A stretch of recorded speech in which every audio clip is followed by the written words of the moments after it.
அம்மாவை பற்றி பார்க்கணும் அப்படின்னா ஒரு ஜாதகத்தில் சந்திரனோட நிலை எப்படி இருக்குது அப்படிங்கிறது தெரிஞ்சுக்கலாம். பெண்கள் சந்திரன் சொல்லலாம், மாமியாரை கூட சந்திரன் அப்படிங்கிறது அங்கே சொல்லுவாங்க. சந்திரன் ஜாதகத்தில் நல்லா இருந்ததா, அம்மா பொண்ணு அப்படிங்கிற உறவை விட இந்த அக்ஷய ராசிக்கு சந்திரன் அஷ்டமஸ்தானத்தில் போகும்போது ஒன்று பாலை நம்ம கொட்டிடுவோம், இல்லைனா அது தீஞ்சு போயிடும், இல்லைனா அது பொங்கி வழிஞ்சிரும். இப்போ நீர் ராசியில் சந்திரன் இருப்பது சிறப்பான ஒரு கேள்வி கேட்டிங்கன்னா கொஞ்சம் அதை நம்ம யோசிக்கணும். வணக்கம். சந்திரனை பற்றி பார்க்கலாம். சந்திரன் அப்படிங்கிறது மனோகாரகன் அப்படிங்கிறது சொல்லுவாங்க.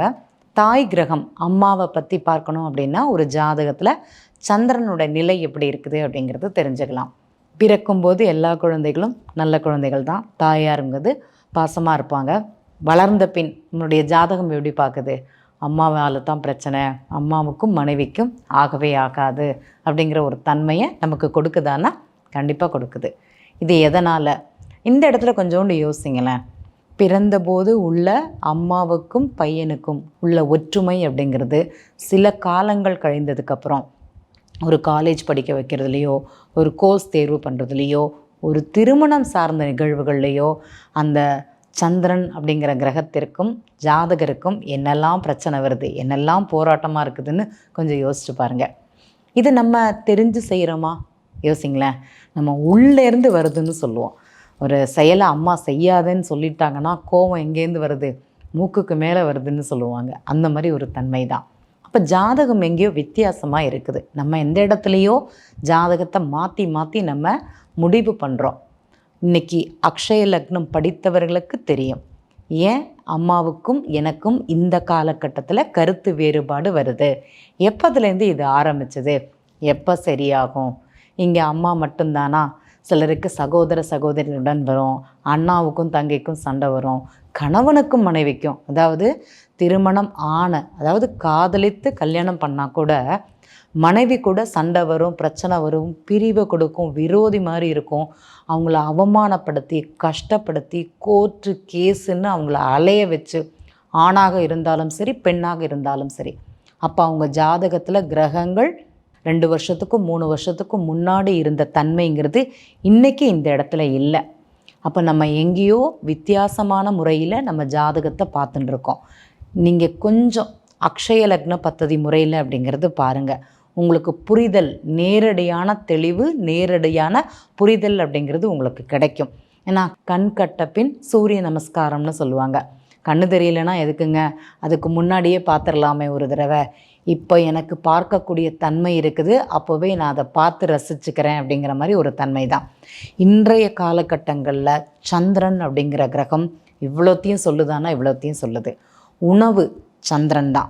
நான் ஒரு மிக்சி வாங்குகிறேன், ஆனால் என் நேரம் மிக்சி அது என்னது சரியாக வேலை பார்க்க மாட்டேங்குது, கொஞ்சம் வைப்ரேஷன் ஜாஸ்தியாக இருக்குது, ஷாக் அடிக்குது, வாங்கி அதை ஓரமாக வச்சுருக்கேன். அனுபவ குணம்னு சொல்லுவோம். ஏசி வாங்குகிறோம், ஏசி வாங்கி வீட்டில் ஃபிக்ஸ் பண்ணுறோம், ஆனால் ஏசியில் படுத்தா எனக்கு உடம்புக்கு ஒத்துக்க மாட்டேங்குது, ஜலதோஷம் பிடிக்குது, கொஞ்சம் ஈஸ்னோஃபில் ஜாஸ்தி ஆகுதுன்னு சொல்லுவாங்க. கரெக்டுங்களா? அதில் உள்ள டஸ்ட்டு சிலருக்கு ஒத்துக்காது. அப்போ அதை பயன்படுத்த முடியாதபடி இருக்குது. அங்கேயும் நான் அனுபவிக்கக்கூடிய தன்மை மாற்றம் இருக்குதானா? அங்கே இருக்குது. அப்போ நீங்கள் புரிஞ்சுக்கணும், ஒரு ஜாதகத்தில் சந்திரன் நல்ல நிலையில் இருந்தால் மட்டுமே எந்த பொருளாக இருந்தாலும் சரி அதை அனுபவிக்கணும். அதை அனுபவிக்கணும்னா அதை நான் பயன்படுத்த முடியும் அப்படிங்கிற ஒரு தன்மைக்கு அந்த கிரகம், அந்த சந்திர பகவான் அப்படிங்கிறது காரணம். இது எல்லா ஜாதகங்கள்லேயும் இருக்குமானா கண்டிப்பாக கிடையாது. அவரவர்கள் ஜாதகப்படி தான் அந்த கிரகங்கள் அமைப்பு அப்படிங்கிறது அங்கே கொடுக்கும். உதாரணமாக சொல்ல போனோன்னா சந்திரனை வச்சு நிறைய சொல்லலாம். பெண்கள் சந்திரன் சொல்லலாம், மாமியாரை கூட சந்திரன் அப்படிங்கிறது அங்கே சொல்லுவாங்க.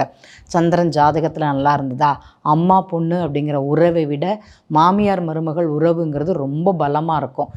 சொல்லுவாங்க, என் பொண்ணு எங்கிட்ட கூட இவ்வளோலாம் வேலை பார்த்துருக்க மாட்டா, ஆனால் மாமியார் வீட்டில் போனால் நல்ல ஒத்துமையாக இருக்கிறதா, சொல்கிறதெல்லாம் கேட்குறாங்க. அன்றைக்கு அவர்கள் ஜாதகத்தில் சந்திரன் நல்ல இடத்துல, நல்ல பாவகத்தில், நல்ல இடத்துல தான் இருக்கும். என்னுடைய நட்சத்திரப்படி அது நல்ல கிரகமாக இருக்காது, பிரச்சனை தரக்கூடிய கிரகமாக இருக்கும்.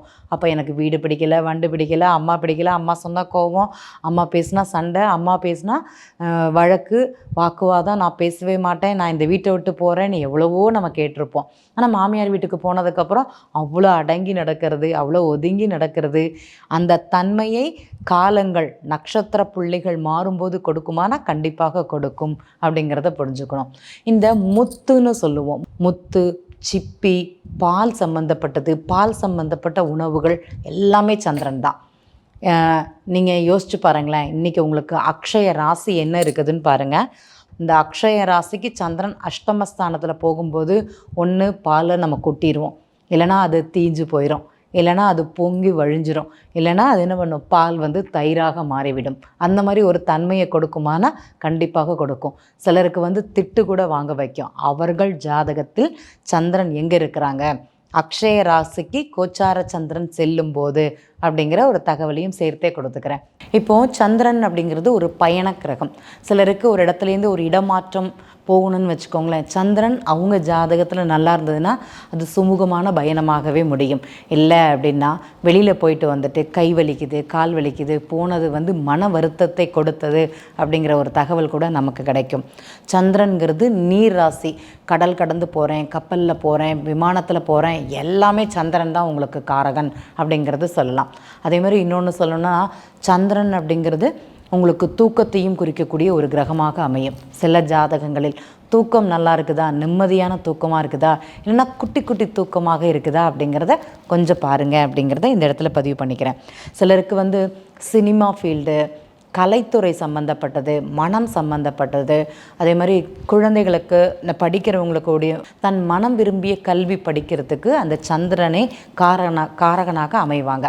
அவங்கெல்லாம் இந்த ஒரு செயல் செய்தோன்னா அதில் முழுமையான அனுபவ குணம் கிடைக்குமா, அதை நான் முழுமையாக பயன்படுத்துவேனா அப்படிங்கிற 2 தகவலுடன் அந்த செயலை செய்வது சிறப்பு அப்படிங்கிறத இந்த இடத்துல பதிவு பண்ணிக்கிறேன். உங்களுக்கு சந்திரனை தாயாகவும், பொருளாகவும், மனையாகவும், வீடாகவும், வண்டியாகவும் அப்படிங்கிறத பார்க்குறீங்களே தவிர அதில் இருக்கக்கூடிய நன்மைகள் நிறைய இருக்குது. சந்திரன் பொருளாதாரத்திற்கு சில ஜாதகங்களில் கிரகமாக அமைவாங்களான்னா கண்டிப்பாக கிரகமாக அங்கே அமைவாங்க. நம்ம ஜாதகத்தில் ஒரு கிரகமும் ஒரு லக்னத்திற்கு அந்த இடத்துல நமக்கு பலன் கொடுக்குமானா கொடுக்கும். இப்போ நீர் ராசியில் சந்திரன் இருப்பது சிறப்பான ஒரு கேள்வி கேட்டிங்கன்னா கொஞ்சம் அதை நம்ம யோசிக்கணும். இப்போ உதாரணமாக மீன ராசியில் சந்திரன் அமரலாமானா கண்டிப்பாக இருக்கலாம். சூப்பராக இருக்கும் அவங்களுக்கு. அந்த நம்ம என்ன செஞ்சாலும் ஒரு அடி எடுத்து வைக்கக்கூடிய ஒரு தன்மை அப்படிங்கிறது அந்த இடத்துல இருக்கும். ஏன்னா நீருடன் நீர் கலந்து விடும்னு சொல்லுவாங்க. மீன ராசியில் சந்திரன் இருப்பது சிறப்பு. விருச்சிக ராசியில் சந்திரன் இருக்கலாமா, சூப்பராக இருக்கலாம் அப்படிங்கிறது சொல்லலாம். அதே மாதிரி கடக ராசியில் சந்திரனோட வீட்டிலேயே சந்திரன் இருக்கலாமா, நல்லது. அதுவும் அவர் நல்லது செய்வாரானா கண்டிப்பாக நல்லது செய்வார். உதாரணமாக மகர லக்னம் போகுது, 7ஆம் பாவகத்திலேயே சந்திரன் உட்கார்ந்துருக்கிறான்னு பார்த்து வச்சுக்கோங்களேன். அந்த மகர லக்னத்திற்கு 7ஆம் பாவகத்தில் சந்திரன் அமர்வது சிறப்பான சிறப்பு. அங்கே திடீர் திருமண யோகத்தை கொடுக்குமானா கொடுக்கும். வரன் அமைப்புங்கிறது தேடி வரும் அப்படிங்கிற ஒரு அமைப்பு இருக்குது. அதை கொஞ்சோண்டு நம்ம யோசித்து பார்க்கணும். சில இடங்களில் பேரன் பேத்தி, குழந்தைகள், மருமகன் அப்படிங்கிற உறவுகள் சந்திரன் நல்ல பாவகத்தில் இருந்தாங்கன்னா அவங்க ஜாதகத்தில் அந்த உறவை வலுப்படுத்தும் அப்படிங்கிறத அங்கே தெரிஞ்சுக்கோங்கணும். இப்போ சந்திரன் உதாரணமாக ரிஷபராசியில் இருக்கிறாங்க. பூர்வ புண்ணியஸ்தானம் நல்லா இருக்குதா, நல்லா இருக்குது. குலதெய்வத்தோட அமைப்பு நல்லா இருக்குதா, நல்லா இருக்குது. யாருக்கு, மகர லக்னக்காரங்களுக்கு சூப்பராக இருக்குன்னு சொல்லலாம். கன்னியா லக்னக்காரங்களுக்கு சூப்பராக இருக்குன்னு சொல்லலாம். அதே ரிஷப லக்னக்காரங்களுக்கு சூப்பராக இருக்குன்னு சொல்லலாம். இப்போ நான் சொன்னேன்ல, பேரன் பேத்தி, மாமா, தாத்தா, இவங்களுடைய உறவு முறைகள் இவங்களுக்கெல்லாம் நல்லாயிருக்கும் அப்படிங்கிறது கணக்கு. உங்கள் ஜாதகத்தில் நீங்கள் எந்த நட்சத்திரத்தில் பிறந்தீங்க, சந்திரன் உங்கள் ஜாதகத்தில் 12 பாவகங்களில் எந்த பாவகத்தில் உட்கார்ந்துருக்கிறாரு, எந்த விதமான பிரச்சனைகளை கொடுக்குறாரு. ஒரு பொருளை நான் வாங்கினேன் ஆனால் பயன்படுத்தலை, ஒரு பொருளை நான் செஞ்சேன் ஆனால் பயன்படுத்துகிறேன், நான் தேடவே இல்லை ஆனால் எனக்கு தேடி அந்த பொருள் அப்படிங்கிறது வருது. உதாரணமாக நான் உணவு சாப்பிட்ணுன்னு நினைக்கிறேன், எனக்கு சாப்பாடு கொண்டு தர்றாங்க. செய்யணும்னு நினைக்கிறேன், அம்மாவே செஞ்சு கொண்டு வர்றாங்க. இந்த மாதிரி நீங்களும் உங்கள் ஜாதகத்தில் எடுத்து பாருங்கள். உங்களுக்கு முதல்ல சுயணர்வு, என் ஜாதகத்தில் இப்படி தான் இருக்குது அப்படிங்கிற தன்மையில் அதுக்கப்புறம் நீங்கள் எடுத்து போட்டு பாருங்கள், உங்களுக்கு தெரியும் அப்படிங்கிறத இந்த இடத்துல பதிவு பண்ணிக்கிறேன். நன்றி.